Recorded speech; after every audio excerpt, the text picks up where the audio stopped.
బాలగంగాధర్ తిలక్ లాంటి ఆయన ఆ స్వరాజ్య మూమెంట్ లో అందరినీ ఒకటి చేయడం కోసం ఇప్పుడు ఆ మంటపాల్లో చక్కటి మన రామాయణం భారతం వీటికి సంబంధించిన ప్రోగ్రామ్స్ పెట్టచ్చు, డాన్స్ ప్రోగ్రామ్స్ పెట్టచ్చు ట్రెడిషనల్ గా. అలా కాకుండా ఈ పండుగలో ఉన్న పరమార్థం ఏంటి, అసలు వినాయకుడి లైఫ్ నుంచి మనం ఏం నేర్చుకోవచ్చు, మనకి ఏం తెలుస్తోంది.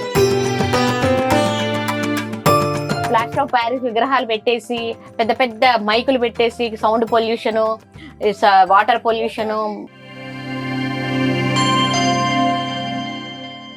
హాయ్ హలో నమస్తే, నేను మీ ఐశ్వర్య. వెల్కమ్ టు ధాత్రి. మా ధాత్రి ప్రేక్షకులందరికీ కూడా వినాయక చవితి శుభాకాంక్షలు. ఈ రోజు మనతో పాటు ఈ స్పెషల్ డే రోజు మనతో పాటు స్పెషల్ గెస్ట్ శోభా మేడం గారు ఉన్నారు. మేడం గారు వెల్కమ్ టు ధాత్రి. వినాయక చవితి శుభాకాంక్షలు. వినాయక చవితి శుభాకాంక్షలు. ఈ రోజు మనతో పాటు బుజ్జి వినాయకుడు కూడా ఉన్నారు. సో మేడం, వినాయక చవితి అంటే మనందరికి గుర్తొచ్చింది రెడీ అవడం, పూజ చేయడం. మీ చిన్నప్పుడు మీరు ఎలాగా సెలబ్రేట్ చేసుకునేవారు? అంటే వినాయక చవితి జరుపుకోవడం ఎప్పుడు అందరు ఎవరికైనా ఇంట్లో పెట్టుకొని అందరూ ఫ్యామిలీ అంతా కూర్చొని అట్లా చేస్తారు. అయితే ఈ పండగ చేసుకోవడంలో వచ్చిన మార్పులు మాత్రం అంత బాగోదని చెప్పాలి. ఎందుకంటే ఒకప్పుడు నిజానికి బాలగంగాధర్ తిలక్ లాంటి ఆయన ఆ స్వరాజ్య మూమెంట్ లో అందరినీ ఒకటి చేయడం కోసం మొదలు పెట్టారు ఈ వినాయక చవితి సెలబ్రేషన్స్ అనేవి. 9 రోజుల పాటు కూర్చోబెట్టి వినాయకుడిని అందరూ కలిసి మెలిసి చేసుకోవడం అనేది. నిజానికి అదేంటంటే అందరూ కలిసి కూర్చొని చక్కగా అందరూ కలిసి చేసుకునే పూజ. అవును. చివరికి ఇది ఏమైపోయిందంటే ఆ కలిసి చేసుకోవడం మాట అటు ఉంచితే ఆ పేరుతో చందాలు వసూలు చేయడము, తర్వాత పిచ్చి పిచ్చి పాటలు పెట్టడం, మైకులతో పగలు రాత్రి హింసించడం, తర్వాత ఇంకా అక్కడ మనం చెప్పొద్దు అంటే ఒక పవిత్రత అనేది, పండగకు ఉండే పవిత్రత అనేది లేకుండా అయిపోయింది. అవును, చాలా మంది అక్కడికి వచ్చి న్యూసెన్స్ క్రియేట్ చేయడం స్టార్ట్ చేస్తారు. అలానే మేడం, వినాయక చవితిలోని ఇంకోటి మనం మేజర్ గా అబ్జర్వ్ చేసిందంటే చందాల కోసం భక్తి మీద తీసుకోవట్లేదు. మనం భక్తి మీద ఇవ్వాలన్నా కూడా వాళ్ళు చాలా ఫోర్స్ చేసి తీసుకుంటున్నారు. సో అలాంటివి కూడా చాలా ఇన్సిడెంట్స్ జరుగుతున్నాయి. చాలా గణేష్ చతుర్థి వస్తోంది అనగానే ప్రతి కాలనీలో ప్రతి ఏరియాలో ఉన్న అసలు మనం ఇప్పుడు వాళ్ళని చూసి కూడా ఉండం, ఒక గ్రూప్ తయారైపోతుంది. ఆ గ్రూప్ వెళ్ళిపోతుంది, ఇంకా చందాలకు వెళ్ళిపోతారు అనమాట. వీళ్ళు వాళ్ళు అని లేదు, రోడ్ల మీద వెళ్ళి మనం చూస్తే ఒక్కోసారి మనం రోడ్డు మీద వెళ్తుంటే రిమోట్ ఏరియాలో కొంతమంది పిల్లల గుంపు వచ్చేస్తుంది. అసలు వీళ్ళంతా ఏం చేస్తున్నారు? ఇంకా పిల్లలు అయితే కొంతవరకు వాళ్ళు ఉత్సాహంతో చేస్తున్నారు అనుకోవచ్చు. ఈ పెద్దవాళ్ళు వేలల్లో కొన్నిసార్లు లక్షల్లో కూడా డబ్బులు ఇమ్మని బెదిరించి ఆ డబ్బులన్నీ తీసుకుని వాళ్ళు తర్వాత వాళ్ళు రకరకాలుగా అంటే ప్రసాదాలు అవి ఇచ్చిన విగ్రహం మీద ఖర్చు పెట్టినా కూడా అదొక ప్రజలకు ఉపయోగపడే పని చేస్తే వాళ్ళు నిజంగానే యూత్ ఆర్గనైజేషన్స్ ఉన్నాయి, వాళ్ళందరూ వాళ్ళు చేసే ఈ వినాయక చవితి ఉత్సవాలు ఒక మంచి పనికి. ఇప్పుడు ఆ మంటపాల్లో చక్కటి మన రామాయణం భారతం వీటికి సంబంధించిన ప్రోగ్రామ్స్ పెట్టచ్చు, డాన్స్ ప్రోగ్రామ్స్ పెట్టచ్చు ట్రెడిషనల్ గా. అలా కాకుండా ఇప్పుడు ఎలా పడితే అలాగ పిచ్చి పిచ్చి డాన్సులు, పిచ్చి పిచ్చి పాటలు పెట్టేసి అది ఏంటంటే చివరికి ఎందుకు వస్తోంది పండగ అనేట్టుగా చేస్తున్నారు. అలా కాకుండా కొంచెమన్నా మారి అందరూ హ్యాపీగా చేసుకోవాలి ఈ పండగ. దానికి తగ్గ వాతావరణం కూడా క్రియేట్ చేయాలని కోరుకుంటున్నాను. సో మేడం, అలానే వినాయక చవితి అన్న ఎంత మనకు పండగ అని తెలుస్తుందో అలానే నిమజ్జనం కూడా ఒక పార్ట్ ఆఫ్ ద పండగ. సో ఆ నిమజ్జనం జరుగుతున్నప్పుడు పెద్దోళ్ళే కాదు, చిన్న చిన్న పిల్లలు like 6th class 7th class చదువుతున్న చిన్న పిల్లలు వీధుల్లో గుంపులాగా స్టార్ట్ అయ్యి మొత్తం అందరూ ఒక నిమజ్జనంకి వెళ్ళి అక్కడ ఫుల్ డాన్స్లు వేసుకొని వాళ్ళతో పాటు కలిసి, ఈవెన్ మనం రీసెంట్ గా చూసుకుంటే ప్రీవియస్ ఇయర్స్ లో అలాంటి కేసెస్ లో చాలా వాటర్ లో మునిగి డెత్ కూడా కేసెస్ అయ్యాయి. సో ఇలాంటి వాటికి పేరెంట్స్ ఎలా కేర్ తీసుకోవాలనుకుంటున్నారు? పేరెంట్స్ ఒక్కడికే కాదు, అందరికీ అవగాహన ఉండాలి. ఇప్పుడు ఎట్లా అయిపోయిందంటే మన పండగ అంటే భక్తి కంటే మోజు ఎక్కువైపోయింది. మోజు అంటే ఎంతసేపు మనం వెళ్ళిపోయి అక్కడ అంటే ఏది ప్రతి దాంట్లోనే ఎంజాయ్మెంట్ వెతుక్కుంటున్నాం మనం. అవును, ఒక భక్తి ప్రశాంతత, వినాయకుడిని ప్రార్థించడం పిల్లలకి నేర్పించేటప్పుడు కూడా ఇప్పుడు గణేష్ మండపం పెడితే ఒక వారం రోజుల పాటు మనం చదువుకోక్కర్లేదు.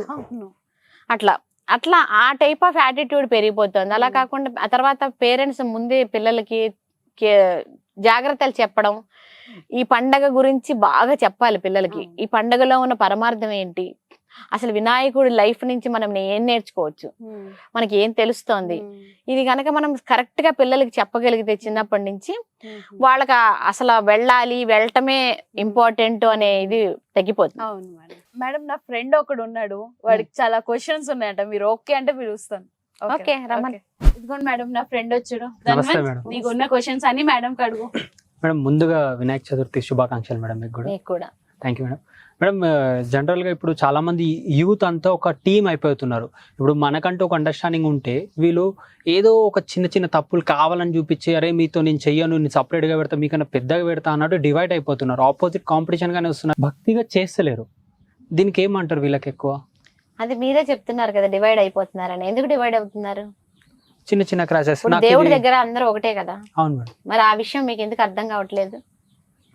ఇప్పుడు అందరికి ఇప్పుడు బొమ్మ పరంగా కానీ కొన్ని డెకరేషన్స్ పరంగా కానీ కొందరు క్రాషెస్ ఎక్కువ అవుతున్నాయి. లైక్ ఇప్పుడు ఒకరికి ఒక విగ్రహం నచ్చిందంటే నాకు ఇది నచ్చదు, నాకు వేరేది కావాలంటున్నారు. నాకు కాలు పైన ఉన్నది, నాకు చేతిలో గది ఉన్నది, నాకు కత్తి ఉన్నది, ఇలాంటివి కావాలంటున్నారు. అంటే భగవంతుడికి ఇలాగే పూజ చేయాలని మన రూల్ ఉందా, ఎలాగైనా ఉంటే పూజ చేయొచ్చా? అసలు భగవంతుడు ఏమీ అడగలేదు మన, ఎప్పుడు ఏమి అడగడు భగవంతుడు. మనమే అవన్నీ క్రియేట్ చేస్తాం. ఎంత మనకి శ్రద్ధ ముఖ్యం, ఎంత శ్రద్ధతో చేసామనేదే ముఖ్యం. కానీ మనం ఎన్ని హంగులు చేసామని భగవంతుడు ఎప్పుడు చూడ్డు. అసలు నిజానికి దానికి ఏ ఇంపార్టెన్స్ లేదు. అలా చేయడం వల్ల వచ్చి పడే పుణ్యం కూడా ఏమీ లేదు. ఇవన్నీ పర్యావరణ హితమైన పండగలు, అది అర్థం చేసుకోవాలి ప్రతి ఒక్కళ్ళు కూడా. ఈ పండగలు మనం చేసుకునేదంతా కూడా పర్యావరణానికి మేలు చేయడం కోసం చేస్తున్నాము. అంతేకాని ప్లాస్టర్ ఆఫ్ ప్యారిస్ విగ్రహాలు పెట్టేసి, పెద్ద పెద్ద మైకులు పెట్టేసి sound pollution, water pollution, mud pollution, ఈ పొల్యూషన్లు వాటి వల్ల కాదు. వాటికి మనకి పుణ్యం రాకపోగా పాపం పెరుగుతుంది. మనకి అది తెలుసుకోవాలి ముందు. అంటే ప్రతి వాళ్ళు ముందు పండగ ఎందుకు చేసుకోవాలి, ఎలా చేసుకోవాలి అనేది కనుక తెలుసుకుంటే వాళ్ళు అసలు ఇటువంటి పనులు చేయరు. మేడం ఇప్పుడు మండపంలో, ప్రతి ఒక్క మండపంలో భగవంతుడు పాట కన్నా ఎక్కువ సినిమా పాటలు ఎక్కువ ప్లే చేస్తున్నారు. అది ఎంతవరకు కరెక్ట్ అంటారు? దీన్ని ఆపాలంటే ఎలా? అదైతే కరెక్ట్ కాదు సినిమా పాటలు పెట్టడం. ఇప్పుడు ఒకప్పుడు ఎలా ఉండేదంటే మనకు వాళ్ళకి సంగీతంలో పెద్ద తెలియనప్పుడు అప్పుడు భగవంతుడి పాటలు, సినిమాల్లో ఉన్న భగవంతుడి పాటలు, నిజానికి ఇప్పుడు మనం ఘంటసాల వాళ్ళు పాడిన పాటలు, భక్తి పాటలన్నీ మనం చాలా పవిత్రంగా చూస్తాం. అటువంటి పాటలు ప్లే చేసేవారు. పోను ఏమైపోయిందంటే మీరు అన్నట్టుగా యూత్, లోకల్ యూత్ వీళ్ళంతా ఇన్వాల్వ్మెంట్ పెరిగిపోయి ఏ పాటలు పడితే ఆ పాటలు ప్లే చేస్తున్నారు. ఇది చాలా విచారం. నిజానికి ప్రతి ఒక్కళ్ళు విచారించాల్సిన విషయం ఇది. చాలా మంది వద్దు అంటే మా ఇష్టం మేము పెట్టుకుంటాం అన్నట్టు జర ఎక్కువ మాట్లాడుతున్నారు. ఇలాంటి వాళ్ళు గొడవలాగా చెప్పకూడదు. వాళ్ళు ఎడ్యుకేట్ చేయాల్సిన అవసరం ఉంది. ప్రతి వాళ్ళని కూడా ఎడ్యుకేట్ అయితేనే తెలుస్తుంది వాళ్ళకి. ఎందుకు పండగ గురించి పూర్తిగా తెలిసి వాళ్ళు ఇది మనం ఎందుకు జరుపుకుంటున్నాము, దీనిలోని ఏం అర్థం ఉంది, మనం చేస్తున్న పనేంటి, అసలు చెయ్యాల్సిన పనేంటి, అది కనుక అంటే దానికి బహుశా వాళ్ళకి కూడా పైనుంచి పొలిటికల్ గా కూడా వాళ్ళకి అండదండలు ఉండొచ్చు. అవును మేడం. అక్కడి నుంచి కూడా రావాలి మార్పు. అవును. ప్రభుత్వాలు కూడా కొన్ని నిబంధనలు, కనీసం పండగలు జరుపుకోవడానికి, అందరూ కలిసి జరుపుకోవడానికి కొన్ని నిబంధనలు పెడితే తప్పకుండా మార్పు వస్తుంది. మేడం మనం వినాయకుడికి పూజ చేసేటప్పుడు మనకి 21 ఐటమ్స్, పత్రీస్ ఇవన్నీ కావాలి. ఇది మనం తెచ్చుకునేటప్పుడు అమ్మేటోడు కూడా కాళ్ళ దగ్గర పెట్టేసుకొని తొక్కుతూ ఇస్తూ ఉంటాడు ప్రతిదీ. అలాగే కొనుక్కునేవాడు కూడా తొక్కుతూ తీసుకుంటాడు. అదే తొక్కినవి తీసుకెళ్ళి ఇంట్లో కడుగుతారో లేదో సెకండరీ, బట్ అదే వినాయకుడికి పూజగా పెడతారు. ఇది ఎంతవరకు కరెక్ట్? అంటే అసలు నిజానికి పత్రి 21 రకాలు ఇందాక కూడా చెప్పాను. 21 రకాల ఆకుల్లోనూ ఒక్కొక్క ఆకులోనూ ఒక్కొక్క రకమైన ఔషధ గుణాలు ఉన్నాయి. ఇవి వీటి వల్ల వాటి నుంచి వచ్చే గాలి ఇదంతా కూడా మనకి చాలా మంచిది, పర్యావరణానికి మేలు చేసేది. అయితే వీటిని కడిగి, అందుకని చాలా మంది ఏం చేస్తారంటే వాళ్ళ ఇంటి పెరడులో ఉన్నవే మాక్సిమం ఆకులు కానీ పువ్వులు కానీ ఇవన్నీ సేకరించి, ఒకప్పుడు ఇది ఒక పూర్వకాలంలో అయితే ఊళ్ళో వెళ్ళి కోసుకొని వచ్చేవాళ్ళు. సిటీల్లో ఇప్పుడు పెరిగిపోయి మనకి దొరక్క ఇలా అమ్మేవి కొనుక్కోవాల్సి వస్తుంది. నిజానికి ఏ దేవుడు నాకు ఇలాగే చెయ్యండి అని ఎప్పుడు ఏం అడగరు. ఎంత కొంచెం ఇంట్లో ఉన్న 4 ఆకులు తెచ్చిపెట్టినా కూడా ఆయన ఏం అడగరు. ఏది చేసినా మనం శుభ్రంగా భక్తితో శ్రద్ధతో చెయ్యాలి. ఆ విషయం గుర్తుపెట్టుకోవాలి. చాలా మంచిగా చెప్పారు మేడం. మా ప్రేక్షకులందరికీ కూడా చాలా మంచి ఇన్ఫర్మేషన్ అందించారు.